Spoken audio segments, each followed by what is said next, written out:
Hello everyone, कैसे हैं? उम्मीद है मस्त होंगे, स्वस्थ होंगे, जिंदाबाद होंगे और पढ़ाई लिखाई में व्यस्त होंगे। क्योंकि अब तो बोर्ड एग्जाम का समापन हो चुका है, अब नए सत्र का शुभारंभ किया जा रहा है। आप सभी को हमारे यूट्यूब चैनल यानी गांव वाले गुरुजी के यूट्यूब चैनल पे बहुत बहुत स्वागत है। आज हम लोग पढ़ेंगे क्लास 10th का मैथ। इसमें जो पहला चैप्टर है वास्तविक संख्याएं, इसके बारे में समझेंगे, हम लोग पढ़ेंगे। क्योंकि अब ये एकदम बेसिकली हम लोग पढ़ना चालू करेंगे यहाँ से। अब ये नए सत्र का, नए सेशन का जो स्टडी है वह अब प्रारंभ हो गया है। आप लोग जुड़ जाएं, बेहतर तरीके से पढ़ाई करें अपना। तो इसमें चालू करते हैं। जो पहला चैप्टर हमारा है क्लास 10th का, वह है रियल नंबर्स, वास्तविक संख्याएं। ठीक, इसके बारे में हम लोग को पढ़ना है। हम लोग समझेंगे इसमें कि वास्तविक संख्याएं होती क्या हैं, वास्तविक संख्याओं के अंदर मुख्य मुख्य बिंदु कौन कौन से हैं, इसके बारे में समझेंगे। समझते हैं कि इसमें इसमें आपका मुख्य पॉइंट मिलेगा कि सम संख्या क्या होती है, विषम क्या होता है, पूर्णांक क्या होता है, प्राकृतिक संख्याएं क्या होती हैं, पूर्ण संख्याएं क्या होती हैं, भाज्य संख्याएं क्या होती हैं, अभाज्य क्या होती हैं, सअभाज्य संख्याएं क्या होती हैं, परिमेय संख्याएं क्या होती हैं, अपरिमेय संख्याएं क्या होती हैं। इन सब के बारे में पढ़ेंगे। ये सभी के सभी आपकी वास्तविक संख्याएं के अंतर्गत आती हैं। तो इसको समझ लेंगे। इसको समझने से ये होगा कि आगे सवाल हल करने में कोई समस्या नहीं होगी। उम्मीद करें काफी बेसिक से लेकर चला जाएगा, ताकि आपको मैथ में किसी प्रकार की कहीं भी समस्या नहीं होगी। ठीक, इसमें पढ़ते हैं कि जो पहली संख्या होती है, सबसे पहले हम लोग पढ़ते हैं पूर्णांक क्या, प्राकृतिक संख्या क्या होती है। इसे अंग्रेजी में बोलते हैं कि नेचुरल नंबर्स। कि जो भी गणना में की जाती है संख्याएं, यानी गणना में प्रयोग की जाने वाली संख्याओं को प्राकृतिक संख्या कहते हैं। चाहे ऐसा बोल सकते हैं कि गिनती में प्रयोग की जाने वाली संख्याओं को प्राकृतिक संख्या कहते हैं। ऐसे भी बोल सकते हैं कि जो संख्याएं एक से प्रारंभ होती हैं, कहाँ से प्रारंभ होती हैं, जो संख्याएं एक से प्रारंभ होती हैं उसे कहते हैं प्राकृतिक संख्या। ठीक, इसमें जो प्राकृतिक संख्या, इसे यहाँ से प्राकृतिक संख्या को हम लोग दर्शाते हैं कहाँ से, इसे दर्शाते हैं कैपिटल एन से। आपकी सुविधा के लिए यहाँ पे लिख दिया गया है। ठीक, तो प्राकृतिक संख्या को दर्शाते हैं कैपिटल एन से। ये प्रारंभ कहाँ से होती हैं, तो ये प्रारंभ होती हैं आपके एक से प्रारंभ होती हैं, 2 3 4 5, ये अनंत तक जाएंगी। तो यहाँ से सबसे छोटी प्राकृतिक संख्या निकल के आती है एक, और सबसे बड़ी प्राकृतिक संख्या निकल के आती है अनंत। क्या निकल के आती है? अनंत। अनंत आती है, जिसे इनफाइनाइट भी कहते हैं, ये इसका संकेत होता है। ठीक, या अपरिभाषित भी कहते हैं। अब आते हैं दूसरी संख्या पे आते हैं। तो दूसरी संख्या होती है आपका, क्या होता है, पूर्ण संख्या। तो प्राकृतिक संख्या में जीरो को शामिल करने पे जो संख्याएं प्राप्त होती हैं उसे कहते हैं पूर्ण संख्या। इसका इंग्लिश होता है होल नंबर। और पूर्ण संख्या को दर्शाते हैं कैपिटल डब्ल्यू से। किसे दर्शाते हैं? पूर्ण संख्या को दर्शाते हैं कैपिटल डब्ल्यू से। और ये आया कहाँ से कैपिटल डब्ल्यू? तो इसका अंग्रेजी तो होल नंबर, वहां से कैपिटल डब्ल्यू लिया गया है।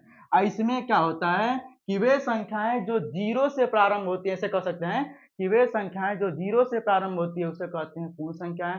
सबसे छोटी पूर्ण संख्या हो जाएगी जीरो। 0 1 2 3 4 डॉट डॉट ऐसे करके जाएगा। तो सबसे छोटी पूर्ण संख्या की बात की जाए तो वह होता है सबसे छोटी, सबसे छोटी पूर्ण संख्या, तो वह होता है आपका जीरो। और सबसे बड़ी की बात की जाएगी, सबसे बड़ी पूर्ण संख्या तो वह होता है इनफाइनाइट, यानी अनंत या अपरिभाषित। ये समझे बच्चों? अब समझते हैं, अब समझेंगे पूर्णांक के बारे में। किसके बारे में? ये प्राकृतिक हो गया, पूर्ण हो गया। अब समझते हैं हम पूर्णांक के बारे में। पूर्णांक क्या होता है? पूर्णांक अंग्रेजी होता है इंटीजर। क्या होता है अंग्रेजी? इंटीजर होता है। पूर्णांक होता क्या है कि शून्य सहित, ध्यान दो बच्चों, कि शून्य सहित धनात्मक और ऋणात्मक संख्याओं को पूर्णांक कहते हैं। क्या परिभाषा बना कि शून्य सहित धनात्मक और ऋणात्मक संख्याओं को पूर्णांक कहते हैं। ऐसे भी कह सकते हैं कि वे संख्याएं जिसमें शून्य भी हो, ऋणात्मक संख्या भी हो और धनात्मक संख्या भी हो, उसे कहते हैं पूर्णांक। पूर्णांक को दर्शाते हैं किससे? तो पूर्णांक को दर्शाते हैं, पूर्णांक को प्रदर्शित किया जाता है किससे? तो आई से। किससे? आई से। आई कहाँ से आया है? तो इसकी अंग्रेजी होती है पूर्णांक का इंटीजर, वहां से लिए हैं आई, तो पूर्णांक को दर्शा लिए आई से। या इसको एक और संख्या दर्शाते हैं, इसको दर्शाते हैं आई या जेड से। किसे दर्शाते हैं? आई या जेड। अब रही बात ये जेड कहाँ से आया, तो जेड एक जर्मन भाषा का शब्द होता है। जेड जर्मन भाषा का शब्द, जर्मन भाषा का शब्द है, वह है शब्द क्या आपका जेहलिन, ZAHLEN। इस जेहलिन से लिया गया है। जेहलिन का अर्थ होता है गिनना। क्या होता है? गिनना या गणना करना, गिनना या गणना करना। तो समझे बच्चों? उम्मीद है कि समझ में आया होगा। क्या बोले हैं कि शून्य सहित धनात्मक और ऋणात्मक संख्याओं को पूर्णांक कहते हैं। पूर्णांक को आई या जेड से दर्शाते हैं। जेड जर्मन भाषा का शब्द होता है जेहलिन, उससे जेड लिया गया। और जेहलिन का अर्थ होता है गिनना या काउंटिंग करना या गणना करना। अब एक तरह से हम इसमें एक फिगर बनाएंगे, इसमें हम इससे तीनों संख्याओं को समझ लेते हैं। ध्यान दीजिएगा, ग्राफ इसमें एक संख्या रेखा बनाते हैं। ठीक, यहाँ हम लेते हैं जीरो, और जीरो के दाहिने जाते हैं तो संख्या मिलती है धनात्मक। क्या मिलती है? धनात्मक मिलते हैं, और बड़ी से बड़ी संख्याएं मिलती हैं, ऐसे संख्याएं मिलेंगी। ठीक, और जीरो के बाएं हम आएंगे तो संख्याएं मिलेंगी ऋणात्मक, और छोटी से छोटी संख्याएं मिलती हैं। ठीक, इसमें समझते हैं हम यहाँ से कि अगर हम काउंटिंग करना चाह रहे हैं कहाँ से? जी एक से। तो जब हम एक से काउंटिंग करेंगे कहाँ तक जाएंगे? अनंत तक। उसे कहते हैं हम प्राकृतिक संख्या। इसको दर्शाते हैं किससे? एन से। अगर इसी प्राकृतिक में हम क्या ले रहे हैं? जीरो को भी शामिल कर ले रहे हैं यहां से। ठीक, अब जीरो से काउंटिंग कर रहे हैं, अनंत तक जाएंगे तो इसे कहते हैं पूर्ण संख्या, जिसको दर्शाते हैं किससे? कैपिटल डब्ल्यू से। ठीक, अब हम करेंगे क्या कि इन तीनों संख्याओं को ले लेते हैं। इसमें हमारा आएगा यहां से यहां तक ले लेते हैं, यानी इसमें प्राकृतिक भी आ रहा है, पूर्ण भी आ रहा है, और इसमें ऋणात्मक संख्याएं भी आ रही हैं। तो इन सबको कहते हैं पूर्णांक, इसको दर्शाते हैं आई या जेड से। तो उम्मीद है कि संख्या इतना आपको समझ में आया होगा। फिर हमारी अगली संख्या है, उसको ध्यान देते हैं। अगला मिलेगा आपको सम संख्या। क्या मिलेगा? सम संख्या। सम क्या होता है कि वे संख्याएं जो दो से पूर्णतः विभाजित हो जाती हैं, चाहे जिनको दो से भाग देने पे पूरा पूरा कट जाती हैं, उसे कहते हैं सम संख्याएं। जैसे में आपका एक यहाँ देखते हैं, एक है तो एक में दो से भाग करने पे पूर्णतः विभाजित नहीं होगा, यह आपका सम संख्या नहीं होगा। फिर बात करते हैं किसकी? दो की। दो में दो से भाग करें तो पूरा पूरा एक कट जाएगा, भागफल लगा एक, तो दो कहलाएगा सम संख्या। फिर बात करते हैं किसकी? चार की। चार लेते हैं तो चार कहलाएगा, चार को दो से भाग करेंगे तो पूरा पूरा कट जाएगा, भागफल आएगा आपका दो। तो ये दोनों संख्याएं, दो, चार, 6, 8, 10, 12, ये संख्याएं कहलाती हैं सम संख्याएं, क्योंकि दो से पूर्णतः विभाजित हो जाती हैं। कोई दिक्कत इसमें? कोई दिक्कत नहीं है। फिर समझते हैं इसमें कि सबसे छोटी सम संख्या की बात करते हैं। तो सबसे छोटी सम संख्या होती है दो। सबसे छोटी सम संख्या कितनी होती है? दो। सबसे छोटी सम संख्या दो होता है। ठीक, अब समझते हैं विषम संख्या। विषम संख्या क्या होती है? जिसे विषम संख्या कैसे बोलते हैं? Odd number. ठीक, विषम वे संख्याएं जो दो से पूर्णतः विभाजित नहीं होती हैं, उसे कहते हैं विषम संख्या। कैसे कर सकते हैं कि जिन संख्याओं को दो से भाग देने पे पूरा पूरा कटती नहीं है, विभाजित नहीं होता है, उसे कहते हैं विषम संख्या।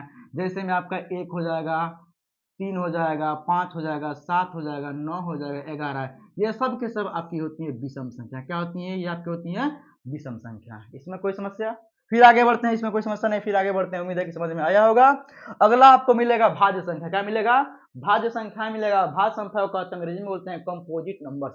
भाज्य संख्या क्या होती है समझते हैं कि वे संख्याएं जो जिनके कम से कम जिनके दो से अधिक गुणनखंड होते हैं। क्या? कि वे संख्याएं जिनके दो से अधिक गुणनखंड होते हैं, उसे कहते हैं भाज्य संख्या है। तो ऐसे ही बोल सकते हैं कि वे संख्याएं जो दो से अधिक संख्याओं से कट जाती है, उसे कहते हैं भाज्य संख्या है। किसी भी संख्या के कम से कम दो गुणनखंड होते हैं। पहला गुणनखंड होता है एक, और दूसरा गुणनखंड होता है खुद वही संख्या। यानी कहा जाए तो कोई भी संख्या होती है जो कम से कम दो संख्याओं से कट जाती है, एक कटती है खुद से, स्वयं से, एक कटती है एक से। तो हमारा इसमें जो हमारा भाज्य संख्या, उसमें परिभाषा हमारा होगा कि जो संख्याएं एक और स्वयं के अलावा किसी तीसरी संख्या से कटती है, उसे कहते हैं भाज्य संख्या है। यानी जिन संख्याओं के गुणनखंड दो से अधिक होते हैं, उसे कहते हैं भाज्य संख्या है। जैसे में एक आपका कटेगा नहीं तो ये भाज्य होगा नहीं कि एक से कटेगा। दो की बात करते हैं तो दो भी किससे कटेगा? दो की बात करते हैं तो दो कटेगा आपका, दो कटेगा एक से, किससे कटेगा? दो से। इसके दो ही गुणनखंड हो रहे हैं, ये आपका भाज्य नहीं होगा। बात करते हैं हम तीन की, तो तीन भी किससे कटेगा? पे एक से कटेगा, किससे कटेगा? तीन से कटेगा खुद से। इसके भी दो ही गुणनखंड हो रहे हैं, ये भी आपका भाज्य नहीं होगा। अब बात करते हैं चार की। इसमें चार एक से कटेगा आपका, दो से कटेगा, फिर किससे कटेगा? चार से कटेगा। यानी इसके दो से अधिक गुणनखंड हो गए। तो जिन संख्याओं के 2 से अधिक गुणनखंड होंगे वह संख्या कहलाती है भाज्य संख्याएं। अगर यहाँ से हम 6 की बात कर लेते हैं तो 6 कटेगा आपका 1 से, 2 से, 3 से और किससे कटेगा 6 से। ठीक, इसके भी 2 से अधिक गुणनखंड होते हैं। तो ये जो संख्याएं होती हैं यह कहलाती हैं भाज्य संख्या।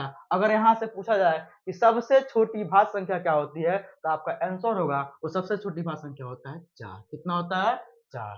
ठीक, उम्मीद है कि ये भाज्य संख्या समझ में आया होगा। फिर अगले टॉपिक की तरफ बढ़ते हैं। अगला संख्या मिलेगा आपको अभाज्य संख्या। क्या मिलेगा? अभाज्य संख्या यानी प्राइम नंबर।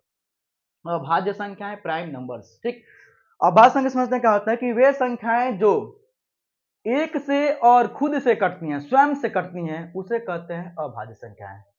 वे संख्याएं जो एक और स्वयं से कटती हैं उसे कहते हैं अभाज्य संख्याएं। जैसे में आपका हो जाएगा अभाज्य में क्या हो जाएगा, इसे मिटा देते हैं। अभाज्य में आपका जैसे में हो जाएगा ये आपका 1 हो गया, 2 हो गया, 3 हो गया, 5 हो गया, 7 हो गया, 7 हो गया, फिर आपका 11 हो गया। ये जो संख्याएं हैं ये खुद से कटेंगी और एक से कटेंगी, इसलिए ये जो संख्याएं कहलाएंगी ये कहलाएंगी आपकी अभाज्य संख्याएं। क्या कहलाएंगी? ये कहलाएंगी अभाज्य संख्याएं। तो उम्मीद है कि आपको अभाज्य संख्याएं भी काफी बेहतर से समझ में आया होगा। फिर अगले टॉपिक की तरफ बढ़ते हैं। हमारा अगला टॉपिक होगा, ये भाज्य अभाज्य सब ये हो गया आपका। ये अगला टॉपिक होगा आपका परिमेय संख्याएं। नहीं, परिमेय से पढ़ने हम लोग समझ लेते हैं। एक इसमें आता है कि सह अभाज्य संख्या। क्या आता है? सह अभाज्य संख्या। समझते हैं कि सह अभाज्य संख्या क्या होती हैं। कि सह अभाज्य संख्याएं, सह अभाज्य संख्याएं समझते हैं क्या होता है सह अभाज्य संख्या। कि वे दो संख्याएं, क्या होता है कि वे दो संख्याएं जिनके एक ही सार्वगुणनखंड होता है। कौन सा गुणनखंड? जिसका केवल एक ही सार्वगुणनखंड होता है उसे कहते हैं सह अभाज्य संख्याएं। जैसे हो जाएंगी आपका ये, जैसे 4 हो गया और क्या हो गया 5। इन दोनों में अगर अभाज्य गुणनखंड इसका करें तो इसका आएगा अभाज्य गुणनखंड आपका 4 का आएगा 1 गुणे 2 गुणे 2 और फिर 5 का आएगा 1 गुणे 5। इन दोनों संख्या में बात करते हैं कौन सी संख्या कॉमन है, तो एक ही एक ऐसा गुणनखंड है जो दोनों में कॉमन है। और जब दो संख्याओं के बीच में एक गुणनखंड उभयनिष्ठ होता है, केवल एक, तो उसे कहते हैं सह अभाज्य संख्या है। ये 4 और 5 का लगेगा सह अभाज्य संख्या है। ये नोट की बात है, इसको नोट कर लीजिएगा, काफी इंपॉर्टेंट है ये। कि कोई भी दो क्रमागत संख्या है, क्रमागत का मतलब एक के बाद एक करने वाली संख्या, जैसे 4 5 हो गया, 5 6 हो गया, 10 11 हो गया, 12 13 हो गया। तो जो क्रमागत संख्याएं होती हैं वह सब क्या होती हैं?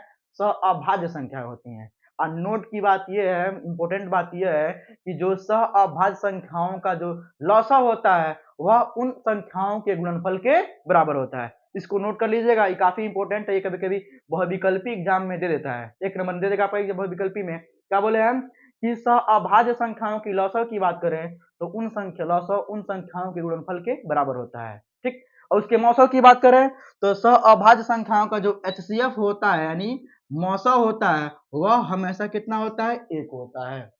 ये था हमारा सह अभाज्य संख्या। अब हम लोग आगे बढ़ते हैं किसकी तरफ? परिमेय संख्या के बारे में। अब हम लोग समझेंगे परिमेय संख्याएं क्या होती हैं। ठीक, तो समझते हैं हम परिमेय संख्याएं समझेंगे कि रेशनल नंबर। परिमेय संख्याएं क्या होती हैं चलिए समझते हैं कि परिमेय संख्याएं समझते हैं। रेशनल नंबर कि वे संख्याएं जिसे P बटा Q के रूप में लिखा जा सके। P बटा Q का मतलब होता है अंश बटा हर। क्या होता है? अंश बटा हर। यानी वे संख्याएं, परिमेय संख्या समझना हमको, परिमेय संख्याएं क्या समझना है? परिमेय संख्याएं। संख्याएं अंग्रेजी होता है रेशनल नंबर। इसकी परिभाषा बनेगी कि वे संख्याएं जिसे P बटा Q के रूप में, इसे P बटा Q के रूप में लिखा जा सके जहां Q is not equal to 0। क्या बोलते हैं इसे? कि जहां Q is not equal to 0, इसका मतलब कि Q का मान 0 न हो।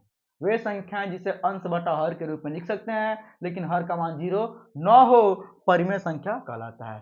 अब समझते हैं कि हर का मान 0 क्यों नहीं होना चाहिए। हर यदि की संख्या में हर का मान 0 हो जाएगा तो जब हम की संख्या में 0 से भाग करते हैं तो भागफल आता है अपरिभाषित। जैसे यहाँ पे हो जाएगा हमारा, ऐसे हम इसमें दे रहे हैं 5, 5 में भाग कर रहे हैं 0 से, तो 0 से अगर किसी संख्या में आप भाग करते हो तो भागफल आता है अपरिभाषित। इसे देखते हैं अनंत भी कहते हैं, अपरिभाषित भी कहते हैं, इनफाइनाइट भी कहते हैं, यानी अपरिभाषित। क्या आता है? अपरिभाषित आता है।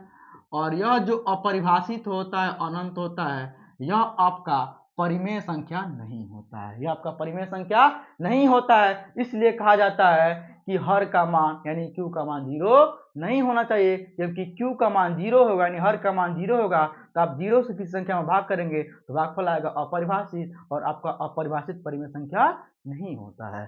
जैसे समझ लेते हैं, जैसे 0 हो गया, 0 अंश 0 हो सकता है, कोई समस्या नहीं, लेकिन हर का 0 नहीं होना चाहिए। ठीक, और 0 है तो 0 को बटे में 1 कर सकते हैं, 0 बटा 1 ये परिमेय संख्या है, 1 परिमेय संख्या है, आपका -3 बटा 5 परिमेय संख्या है, 4 बटा 7 6 बटा 7 परिमेय संख्या, ये सब किसी आपकी क्या परिमेय संख्याएं होती हैं। ठीक, अब समझते हैं ये परिमेय संख्या हो गया। अब हम लोग समझेंगे अगला टॉपिक रहेगा हमारा कि अपरिमेय संख्या। क्या समझेंगे? अपरिमेय संख्याएं। ठीक, अपरिमेय का जो अंग्रेजी होता है वह होता है क्या? Irrational number. अपरिमेय संख्या समझते हैं क्या होती हैं? कि वे संख्याएं जिसे p बटा q के रूप में नहीं लिखा जा सके, या वे संख्याएं जिनका दशमलव प्रसार अशांत अनावर्ती होता है, उसे कहते हैं क्या? अपरिमेय संख्याएं। क्या समझे? कि वे संख्याएं जिसे p बटा q के रूप में न लिखा जा सके, या वे संख्याएं जिनका दशमलव प्रसार अशांत अनावर्ती होता है, उसे कहते हैं अपरिमेय संख्या। अब रही बात अपरिमेय संख्या है। ठीक, अब जैसे में आपका हो जाएगा करड़ी में 2 हो गया, करड़ी में 3 हो गया, करड़ी में 5 हो गया, ये सब के सब आपकी अपरिमेय संख्याएं होती हैं। क्या होती हैं? अपरिमेय संख्याएं होती हैं, अपरिमेय संख्याएं।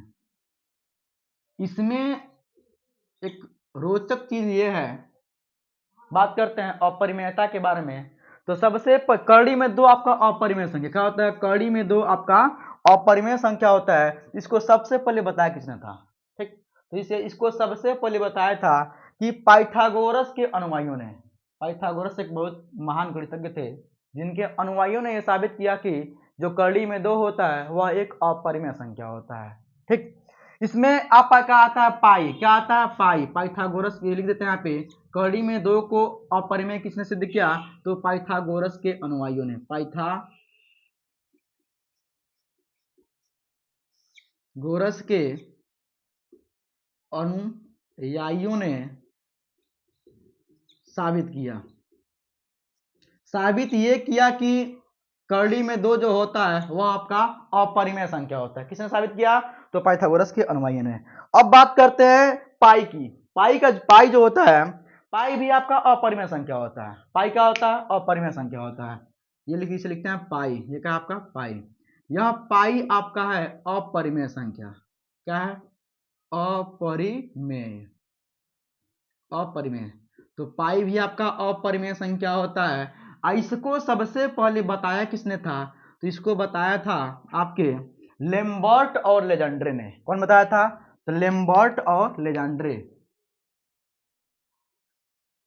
लेम्बर्ट लेजेंड्रे तथा लेजेंड्रे। लेम्बर्ट और लेजेंड्रे ने कब? लगभग 1700 ईस्वी के आसपास, लगभग 1700 ईस्वी के आसपास लेम्बर्ट तथा लेजेंड्रे ने बताया कि जो पाई होता है वह एक अपरिमेय संख्या होता है। अब पाई का जो एक मान होता है लगभग में, किसमें होता है? पाई का एक मान होता है लगभग में, लगभग यह मान होता है आपका 22/7। कितना होता है? 22/7 होता है। और यह जो मान होता है पाई का 22/7, वह क्या होता है? आपका परिमेय होता है। क्या होता है? यह आपका परिमेय होता है। ठीक, इसी का एक मान आता है दशमलव वाला। कितना मान आता है? इसी का मान आता है दशमलव वाला।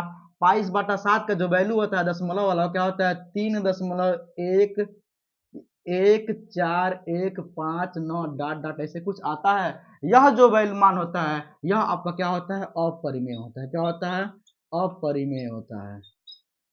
अपरिमेय समझे? हम क्या समझे? अपरिमेय समझे कि जो करड़ी में 2 होता है आपका अपरिमेय है, इसको सबसे पहले बताया था पाइथागोरस के अनुयायियों ने।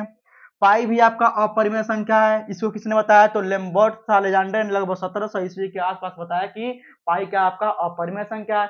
पाई का लगभग में वैल्यू होता है, जो मान होता है वह होता है 22/7। ये एक्चुअल मान नहीं होता, ये लगभग में मान होता है।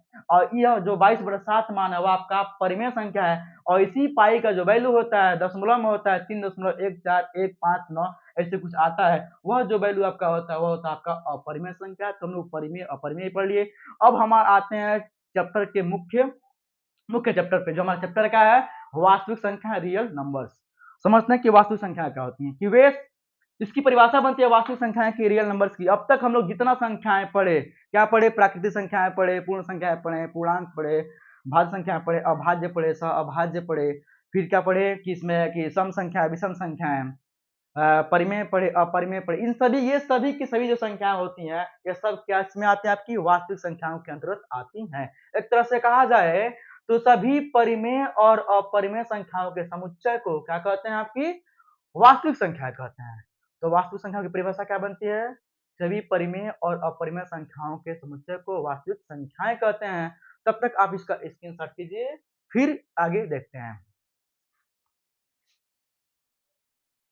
हाँ तो बच्चों फिर समझते हैं कि अगला टॉपिक हमारा क्या है। इसमें एक आती, इसमें टॉपिक आता है बहुत मुख्य है, इंपॉर्टेंट भी है, प्रमेयिका का है। प्रमेयिका जिसे अंग्रेजी में बोलते हैं लेमा। क्या बोलते हैं? लेमा।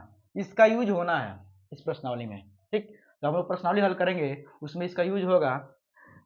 टॉपिक है प्रमेयिका, इसे बोलते हैं अंग्रेजी में लेमा। समझते हैं प्रमेयिका क्या होता है। तो प्रमेयिका पहले से एक सिद्ध किया गया कथन होता है जिसका उपयोग हम किसी दूसरे सवाल को की समस्या को हल करने में प्रयोग करते हैं। क्या होता है प्रमेयिका? तो प्रमेयिका एक सिद्ध किया गया कथन होता है जिसका उपयोग अन्य कथन को सिद्ध करने में प्रयोग करते हैं। जैसे हम लोग समझते हैं कि विगत वर्षों में यानी क्लास 9th में हम लोग पढ़े थे कि मध्य बिंदु प्रमेय। क्या पढ़े थे? मध्य बिंदु प्रमेय। ये त्रिभुज से संबंधित है। मध्य बिंदु प्रमेय ये था कि यदि किसी त्रिभुज बना लें ए बी सी, एक त्रिभुज हमारा है, तो यदि किसी त्रिभुज की दो भुजाओं के मध्य बिंदु, यानी भुजा ए बी का मध्य बिंदु हो गया हमारा डी, अब भुजा ए सी का मध्य बिंदु हो गया ई। ठीक, इन दोनों मध्य बिंदुओं को मिलाएं तो जो रेखा बनेगी वह रेखा क्या होती है? कि तीसरी भुजा, यह क्या डीई क्या होगा? तीसरी भुजा बीसी के समांतर हो जाती है, यानी डीई समांतर हो जाता है हमारा क्या? बीसी। फिर ये पहला पॉइंट। दूसरा पॉइंट क्या होता है कि यही भुजा डीई तीसरी भुजा बीसी की आधी हो जाती है, यानी आधी के बराबर होती है, यानी डीई बराबर हो जाता है क्या? डीई बराबर हाफ, डीई बराबर हाफ बीसी। ठीक, इसके यही होता है हमारा मध्य बिंदु प्रमेय होता है। इसी के आधार पर हम लोग क्या किए हैं? किसी दूसरे त्रिभुज को हल करने का प्रयास किए, हल करने में इसका प्रयोग किए। वैसे ही क्या होता है? आपका प्रमेयिका होता है कि जो पहले से सिद्ध किया गया कथन होता है और इस कथन का उपयोग करके हम किसी अन्य कथन को सिद्ध करते हैं। तो हम लोग समझे प्रमेयिका क्या होता है।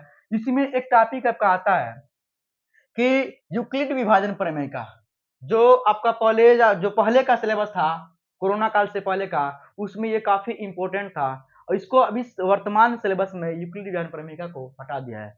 फिलहाल यूक्लिड विभाजन जो प्रमेयिका होता है इसका जो मुख्य उपयोग होता है, इसका उपयोग कहाँ करते हैं? तो इसका उपयोग करते थे मौसों निकालने। क्या करते थे? एचसीएफ निकालने में इसका उपयोग करते थे। अब समझते हैं कि ये होता क्या है, इसके बारे में थोड़ा समझ लेते हैं। यूक्लिड विभाजन प्रमेयिका, ऐसे आपकी संख्या भाग की, इसे हम ले रहे हैं, यहाँ पे ले रहे हैं 2 ले रहे हैं और 2 में भाग कर रहे हैं किसमें? 15 से। 2 में भाग कर रहे हैं 15 से, तो ये 2 सत्ते भाग जाएगा आपका, 2 सत्ते 14, कितना बचा? शेष आपका 1 बचा। ठीक, तो जिस संख्या से भाग करते हैं उसे कहते हैं भाजक, यानी ये 2 कहलाएगा हमारा भाजक। इससे भाग कर रहे हैं तो इसको दर्शाते हैं किससे? बी से। कोई समस्या?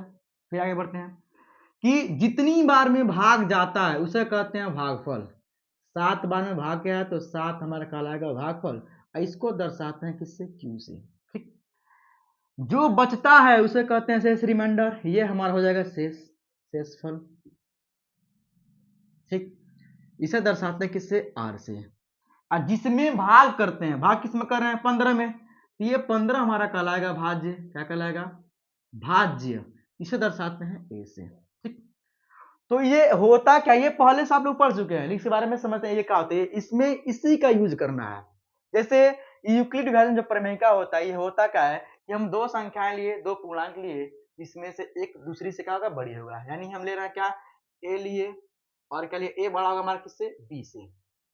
ए हमारा भाज्य है और बी का है भाजक है। ठीक, तो इसमें हमारा ये जो यूक्लिड विभाजन प्रमेय का होता है, ये कैसे होता है, ये होता है हमारा कि ए बराबर बी इंटू की बी क्यू प्लस आर होता है, जहां वेयर जो आर की वैल्यू होती है वह क्या होता है, आर का जो शेषफल हमारा है या तो जीरो के बराबर होगा या तो जीरो से बड़ा होगा। ठीक, आर क्या होगा, आर या तो जीरो से, आर का जो मान होगा वह क्या होगा, जीरो से बड़ा होगा या जीरो के बराबर होगा। लेकिन यही आर का जो वैल्यू होता है वह हमेशा भाजक यानी बी से क्या होता है, छोटा होता है। यह इंपॉर्टेंट चीज है इसमें। ठीक, यहां से क्या निकला, निष्कर्ष निकला कि हमारा जो ए है यानी भाज्य बराबर होता है, भाज्य बराबर होता है भाजक गुणा भागफल प्लस शेषफल। ठीक, इसमें हमारा जो शेषफल आने की जो संभावना होती है वह शेषफल हमेशा भाजक से कम आता है, या तो जीरो आएगा या भाजक से एक कम आएगा। यानी हमारा भाजक कितना है, 2 है, तो शेषफल आने की जो संभावना बनेगी वह बनेगी या तो जीरो आएगा या तो एक आएगा। यानी कहा जाए तो शेषफल की जो संभावना होती है वह भाजक से हमेशा एक कम होती है। यदि भाजक हमारा 3 रहेगा तो शेषफल आने की जो संभावना होगी वो होगी 0, 1 और 2 होगा। ठीक, ये समझ गए। आया शेषफल हमेशा क्या होगा आपका, इस लिखावट का मतलब ये हुआ कि जो आर है यानी शेषफल वह एक बार यहां से देखें तो जीरो से बड़ा होगा और फिर क्या हो सकता है कि जीरो के बराबर भी हो सकता है। और यही जो शेषफल आर है वह हमेशा किससे छोटा होगा, भाजक से छोटा होगा। तो ये था हमारा क्या था, यूक्लिड विभाजन प्रमेय का था, और इसका प्रयोग करके क्या निकाला जाता है, तो एचसीएफ निकाला जाता है। यानी एचसीएफ यानी मौसो निकालने में इस प्रमेयिका का प्रयोग किया जाता है, और तब तक ऐसा विभाजन करते रहते हैं जब तक कि शेषफल 0 न आ जाए। ठीक, तो ये इसमें एक और फार्मूला है जिसको समझ लेते हैं कि प्रश्नावली हल करने में आगे काफी उपयोगी होगा इसका। ये फार्मूला होता है कि लॉसो गुणे मौसो, यानी इसको यहां समझ लेते हैं, ध्यान दो बच्चों कि एलसीएम, एलसीएम यानी लोवेस्ट कॉमन मल्टीपल, लघुत्तम समापवर्तक, एलसीएम गुणे एचसीएफ यानी लॉसो गुणे मौसो बराबर होता है कि पहली संख्या गुणे दूसरी संख्या। ये आपका फार्मूला है। इस पे कई सवाल हल होने हैं, इस पे प्रश्न आएंगे आपके एक्सरसाइज में। इसको समझते हैं। अब यहाँ से इसमें 4 वैल्यू दिया है, क्या दिया आपका, एलसीएम दिया है, एचसीएफ दिया है और पहली संख्या दिया और दूसरी संख्या दिया है। इसमें सब एग्जाम में सवाल हल करने के लिए देगा प्रश्नावली में, तो उसमें कोई 3 वैल्यू देगा और चौथा वैल्यू ज्ञात करने के लिए कहेगा। तो यहाँ से चारों वैल्यू को हम निकाल देते हैं, यहाँ से निकल जाएगा। अगर हमको जिसका मान निकालना होगा, हमको मान लीजिए एलसीएम कर निकालिए एलसीएम, तो एलसीएम को यहाँ रहने देंगे, इसको पक्षांतर कर देंगे। पक्षांतर करने पर चिन्ह क्या होता है, बदल जाता है। हमको एलसीएम का फार्मूला यहाँ से बन जाएगा कि एलसीएम बराबर हो जाएगा कि ये इधर वाला यही रहेगा, ऐसे ही रहेगा कि पहली संख्या गुणे दूसरी संख्या।